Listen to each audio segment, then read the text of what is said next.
Many full moons had passed since Noma arrived, the land of dwarfs as a giant. The seasons changed, but she remained. The elders resolved that she could stay. Though some still feared her, however, more and more villagers began to accept her. It was hard not to. She helped in the farms. She would weave giant baskets no one else could weave. With Akilo by her side, things became easier. He was the first to see her as more than a stranger. He walked with her, spoke for her, laughed beside her. People talked behind his back, but he didn't care.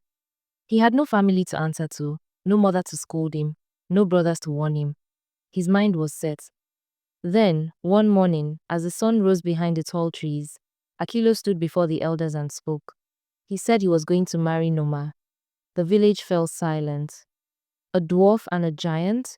How would that even work? Who had ever heard such a thing? But Akilo's face was strong with decision.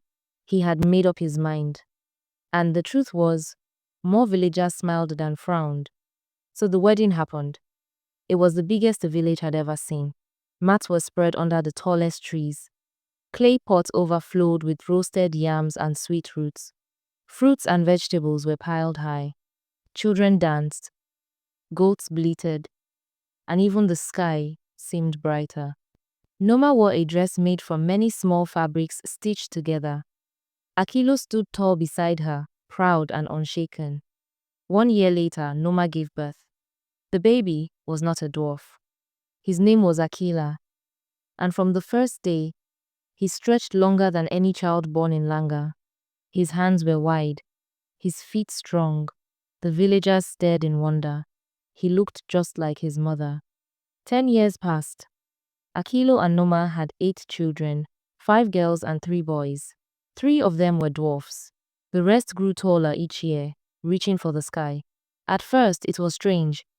But by now, Langa had changed. The people were used to Noma and her family. The children played freely, farmed, learned to hunt. Dwarfs and tall ones lived in peace. Until the one day. It was during a hunt. Akila, now 18, went with a group of boys, who were his age mates. They were chasing a rabbit through the bush. The rabbit ran fast. A spear was thrown, and it struck the rabbit just as it darted under a log and fell. Akila reached it first and picked it up. But another boy, a dwarf named Temu, shouted. He said it was his spear that struck the animal, so he demanded the rabbit. Akila refused, and they began to argue and insult each other.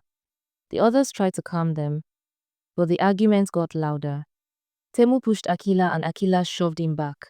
Temu reached for the rabbit again.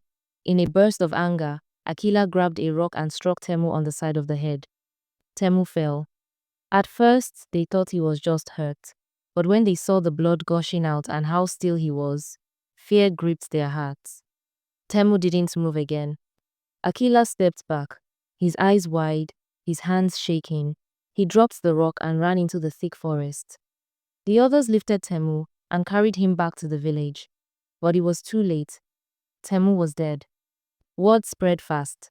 From hut to hut, from tree to tree. The son of the giant woman had killed a dwarf. The village was in chaos. By sunset, the elders had gathered, and Akila was still missing. The people stood at the edge of the square, whispering. Was it an accident? Or was it the beginning of something far worse? Could peace truly last between those born so different? The forest was quiet that night, and somewhere in the darkness, Akila was still running.